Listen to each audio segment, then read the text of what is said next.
Buenas noches, profesora, buenas noches, compañeros. Soy el compañero Jesús Ernesto Villar León. Hoy nos toca ver, o me toca exponer a mí sobre la disolución de las empresas, el derecho mercantil 2. Este es un tema muy importante y relevante porque en la parte comercial, industrial, empresarial, no todo el tiempo estamos en muy buenas condiciones, hay muchos factores que hacen que las empresas se disuelvan. Es más, si nos ponemos a sacar cuentas, es más el porcentaje que a la larga de la historia las empresas que se disuelven que las que se mantienen. Si usted busca un ejemplo, restaurantes en Caracas, solamente hay dos que tienen 70, más de 70 años. Antes, yo me imagino que hace 70 años había muchos restaurantes en Caracas, pero todos se disolvieron, todas esas empresas, y quedaron dos nada más, que es el restaurante Gallego, creo que se llama así, que queda en la esquina del Muerto, y, y Casiberia también. Uno de esos dos son los más viejos. Y creo que es la Casa de la Pasta que queda en La Varal, creo. O muchas empresas de hasta de café. Hay muchas empresas pues, que se han disuelto, la mayoría. Entonces vamos a ver cuál es el método de disolver una empresa.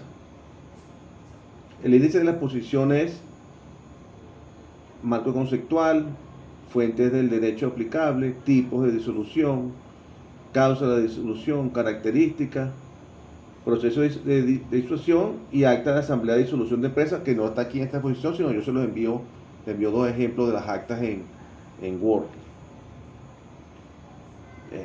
Disolución de una empresa, una sociedad mercantil o de una empresa.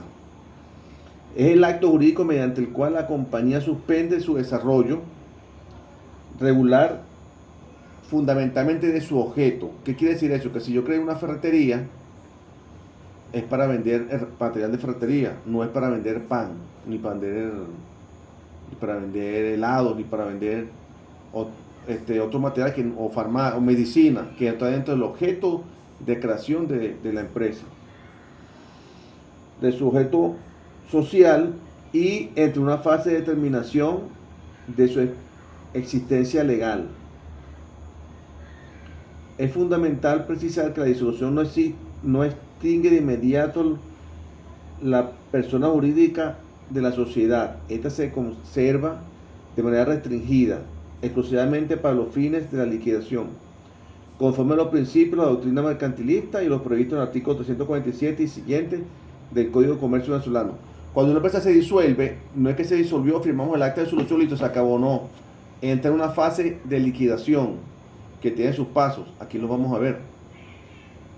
Esa fase de liquidación es muy importante porque es la inversa de cuando usted abre una empresa, pero tiene que más o menos parecido, los mismos pasos, pero al revés. O sea, de liquidación, no de apertura. Constitución de la República Bolivariana de Venezuela. Perdón, ¿cuáles son sus fuentes legales? La Constitución de la fuente de derecho en la República Bolivariana de Venezuela, el artículo 112, que dice libertad de dedicarse a la actividad económica de su preferencia, el derecho a disolver la sociedad de la contraparte correlativa, la libertad de asociación y de empresas. Código de Comercio de Venezuela, sección 10 del título 7 del artículo 340-346, causales generales y especiales de la disolución. Y la sección 11 del título 7 del artículo 347 a 352 del Código de Comercio, proceso de liquidación de las sociedades. El artículo 271 del Código de Comercio que es obligatorio que toda actividad comercial que usted la haga tiene que publicitarla, como vimos en la clase de publicidad comercial, todo. Y el artículo 280, que es el código especial para modificaciones estatutarias y de solución de anticipada. Vamos ahora a ver con la clasificación de las causas. Artículo 340. Causas automáticas o de pleno derecho para la disolución de una empresa. Vencimiento del término fijado para su duración en el documento constitutivo.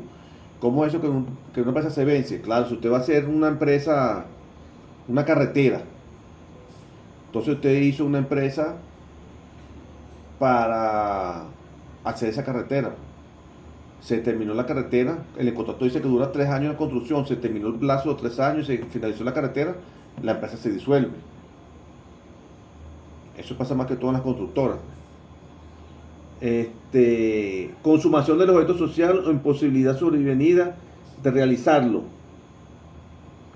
Me acuerdo cuando voy para San Juan de los Morros, que en la carretera de la Villa de Cura antes vendían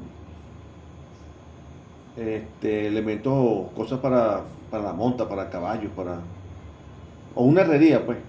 Una herrería, yo porque tengo vivido mucho con ese tema de los caballos. Ya hay en ciudades en Venezuela donde las herrerías le ponen las herraduras, los casquillos de los caballos. Ya eso no tiene nada que ver, ya eso no se hace, no venden nada, no hay mercado, no hay nada de mercado para los caballos, cierran la empresa. Es un ejemplo extremo, pues. Extremo, pero ese es un ejemplo. Cuando ya su objeto social no tiene fundamento asidero comercial en el lugar donde se encuentra. Causas voluntarias. El acuerdo de los socios adicionales tomando en la asamblea extraordinaria ordinal 3 del artículo 340. Bueno, yo me quiero ir del país, hay razones personales, razones económicas, razones de lo que sea, de salud, no quiero seguir en la empresa y yo me voy a retirar. Y hace un acto y se retira. Causas económicas y patrimoniales, pérdida total del capital de la fracción estatutaria o legal prescrita. Se ordinal 4, que en concordancia con el artículo 342, cuando ya la empresa deja de ser rentable. Es una causa para cerrar la empresa. Quiebra de la sociedad legalmente declarada, ordinal 5. Eso es más o menos parecido a la otra, causas económicas. Claro, pasa que la pérdida de capital puede ser por muchas causas. La quiebra de la sociedad legalmente declarada puede ser por mala administración. Las dos, pues. Causa subjetiva o institutos personales, especialmente para sociedades colectivas o comanditas simples. Muerte, interdicción, inhabilitación o quiebre de uno de los socios solidarios. Me vino a la memoria cuando estaba haciendo malamente esta causa subjetiva. En el terremoto de La Guaira, en La Guaira había una ferretería muy grande, que era como decir el EPA de La Guaira. Se cayó completo. No quedó nada de ese terremoto, de esa ferretería. Si esa gente no tiene el dinero suficiente, el capital guardado, para reponer el inventario y volver a hacer la edificación, esa empresa va a cerrar, lamentablemente. Tipo de disolución, disolución total o disolución parcial. ¿Qué es la disolución total? Es cuando la sociedad, todos sus miembros, toda la empresa se cierra. Y la disolución parcial es que una parte de la empresa o uno de los miembros de los socios se retira. Y hay que cambiar el acta y todo. Pasa que la palabra disolución pareciera que se distinguiera definitivamente, pero no, está una total y una parcial. La parcial es que se retiran algunos miembros y la empresa queda funcionando con los miembros que le quedó. Un ejemplo es la heladería Crema Paraíso. Crema Paraíso, que yo recuerdo hace muchos años, eran 3 heladerías. Una en Santa Mónica, una en El Paraíso y una, creo que eso se llama Bellomonte, casi llegando a las Mercedes. Esa cerró, quedó original la Crema Paraíso del Paraíso, y la de Santa Mónica le pusieron heladería del Paraíso o heladería Crema, algo así fue, deja uno de los nombres. Me dijeron que fue que se separaron los hermanos, los socios, pero cada quien se quedó con un pedazo de una de las heladerías. La original, que es Crema Paraíso, la del Paraíso, es parcial, pues. Se quedó con el nombre, se quedó con los objetos sociales, con la razón social, con todo, pero se disolvió parcialmente porque uno de los socios se fueron. No sé los motivos por qué se fueron ni por qué se disolvieron. Entonces, ¿Cuáles son las causas que ya vimos anteriormente de esa disolución? Es vencimiento del plazo ordinario, como ya lo dijimos, imposibilidad de cumplir el objeto de consumación del mismo, pérdida total o sustancia del capital, quiebra, acuerdo de todos los socios para cerrar la empresa, y la parcial no es muy común, pero no es tan, o sea, no es tan taxativa. Tiene es el artículo 341 más o menos que lo sustenta legalmente, y contempla este fenómeno en las sociedades de personas, nombre colectivo y comandita simple. Si un socio muere, es inhabilitado o quiebra, la regla general del artículo dice que se disuelve la sociedad, salvo que se haya pactado en los estatutos que la sociedad continuará entre los socios sobrevivientes o con los herederos a continuar la empresa sin ese socio, o pérdida de disolución parcial. No solamente es muerte y heredero, también que el socio se quiera ir, pues, haya quebrado, necesita el dinero, algo. Principio de características de la disolución de las empresas. Principio de continuidad restringida. La personalidad jurídica subsiste única y exclusivamente para los actos inherentes a la liquidación, realizar activo y cancelar el pasivo. O sea que cuando se elimina la empresa, toma de acuerdo por la asamblea que se va a cerrar la empresa, ella continúa funcionando solamente para la liquidación. No hace actividad comercial, solamente actividad de liquidación. Efecto informativo frente a terceros. La disolución no surte efecto frente a terceros, sino a partir de la inscripción del acta en el registro mercantil y su posterior publicación. Cuando usted introduce el acta en el registro mercantil, es que usted cesa no voy a decir los deberes, con las actividades con los terceros, y que se publique, como ya vimos en las clases anteriores. Cesación de funciones de los administradores. Los directores o administradores cesan en sus funciones ejecutivas ordinarias y deben hacer entrega formal mediante inventario y balance a los liquidadores nombrados por la empresa. Esto ya lo vamos a entender cuando veamos ahorita los procesos paso a paso de la liquidación de una empresa. Inmutabilidad del objeto social. La empresa ya no puede emprender nuevas operaciones comerciales u obligaciones dinerarias no dirigidas a la liquidación. Después que se toma la decisión de liquidar la empresa, de disolverla, y se introdujo el acta de la asamblea de disolución, la empresa no puede hacer más nada. Un ejemplo, si es una ferretería, una zapatería, y le quedaron 400 pares de zapatos, pero ya se introdujo el acta al registro mercantil y fue publicada, ya la empresa no puede vender más. No, que ni remate ni nada. Ese remate lo tienen que hacer antes de que la empresa introduzca su registro mercantil. Aquí está algo muy importante, lo trataste de sintetizar así de esta forma, que son los pasos, procedimiento secuencial de disolución y liquidación de empresas en Venezuela. Primer paso, diagnóstico legal y convocatoria.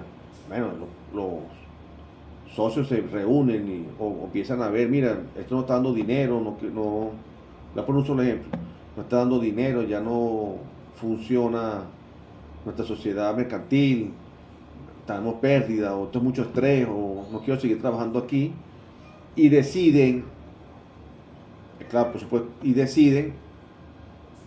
cerrar la empresa. La Junta Directiva evalúa la causal de la disolución, la pérdida de más de 2/3 del capital social o vencimiento. Se convoca oficialmente a la Asamblea General Extraordinaria según los estatutos y la ley.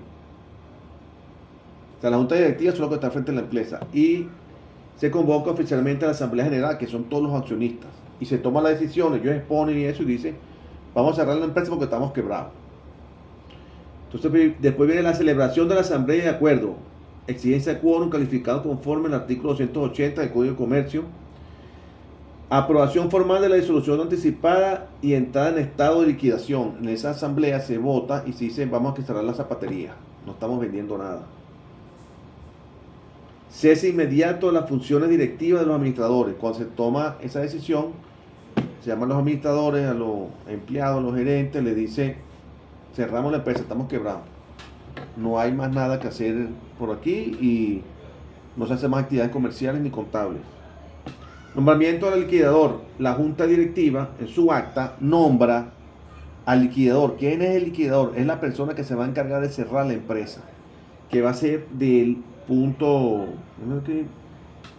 hace que no lo numeré, del punto 3 hasta el 7, todo ese proceso, fijando sus facultades y honorarios. Bueno, inscripción y publicación mercantil. Presentación e inscripción del acta del paso 2 al paso 3 se hace el acta, como cuando hace el acta de crear una empresa. Bueno, aquí es el acta de disolución, se hace el acta, y el liquidador, que me imagino que en el 90% de los casos debe ser un contador o un abogado y un contador, puede ser una junta liquidadora, van a llevar el acta de disolución al registro mercantil correspondiente. Y después que lo lleven y que lo aprueben y que el registrador lo acepte, lo publican, como vimos anteriormente en la clase de publicidad mercantil. Lo publican en la prensa nacional o regional, dependiendo sea el caso. Paso 4, notificaciones fiscales. Después que él liquida, le liquida la empresa, después que introduce la acta de disolución en el registro, él va al CENIA en menos de 30 días, según el artículo 155, y le tiene que informar, notificar que le informa. Notificación formal a la gerencia regional del CENIA, del RIF, cambia la condición en liquidación. Estoy leyendo aquí, no se ve muy bien. El RIF, él tiene que decir que ya la empresa no funciona, que está en fase de liquidación, que ya no va a generar más impuestos ni nada porque está liquidándose. Y notificación de la dirección de la hacienda municipal para lo mismo, más o menos, porque uno va donde paga impuestos, al CENIA y a la alcaldía. Y ahí autorización de la patente industrial y comercio. Después viene ejecución de las operaciones de liquidación. Yo tengo el artículo 347 del Código de Comercio. Liquidación. Cobro de cuentas y créditos pendientes a favor de la sociedad que le deben, que tiene deudas con la empresa. Venta de activos, vende local, vende los camiones de carga, vende el montacarga, vende... Ejemplo, mi papá le quedó una empresa que teníamos nosotros que se llamaba Ponteca, que era de servicios a la Owen. En esta fase, mi papá es contador, en esta fase, mi papá vendió los montacargas y los camiones. Ya la empresa estaba liquidada. Donde quedé, cobro de cuentas y créditos pendientes, venta de activos, extinción y pago de pasivos, y con lo que él vendió le pagó a los empleados, que es los pasivos, no teníamos más deuda. Balance final y rendición de cuentas. Elaboración del balance final de liquidación y del proyecto de distribución de haber social del remanente. Tenemos este dinero y se reparte por porcentaje o de forma equitativa, o como se pongan de acuerdo los dueños de la empresa o los accionistas de cómo se va a repartir ese dinero, por eso tiene que estar en acta o esos activos. Dictamen, revisión por parte del comisario, el comisario de la empresa. Convocatoria y celebración de la asamblea extraordinaria para aprobar las cuentas finales y la gestión del liquidador. Esto consideró toda la asamblea para decirle ya estamos listos, se va a repartir este dinero, o no quedamos con nada, o estas son las deudas que tenemos, esto es lo que se va a hacer. Y el último, el registro final, extinción y cierre del RIF. Inscripción del acta de aprobación del balance final en el registro mercantil, se vuelve a llevar ese documento. Solicitud de emisión de providencia administrativa de cancelación del RIF ante el CENIA, se le va a decir al CENIA, se le informa que ya cerró la empresa, que no existe y que le cancelen el RIF. Y extensión definitiva de la personalidad jurídica en el ordenamiento legal. La empresa dejó de existir, pues, ya es un recuerdo. Como el 98% de los, o a veces ni un recuerdo, pues el 98% de los, o más, de los restaurantes de Caracas hace 70 años. Bueno, compañeros, amigos, profesora, otra vez aquí para que me quede claro. De todas maneras, esta exposición se las voy a remitir al grupo. Les agradezco su atención. Estos son los 7 pasos sencillos, aunque no se pueden durar a veces más o menos un promedio de, depende de lo grande de la empresa, unos 6 meses, calculo yo, por experiencia. Y creo que con esto finalizamos la clase de Derecho Mercantil de Derecho Mercantil 2. Agradecido al profesor, agradecido a los compañeros. Creo que esto es el día de un abogado y es la actividad que los abogados hacen más frecuentemente de nuestro exclusivo o de su exclusivo funciones. Más nadie las puede hacer. Muchas gracias. Espero les haya parecido algo didáctica la exposición o que fue corta. Y estoy a las sus órdenes para cualquier pregunta. Muchas gracias.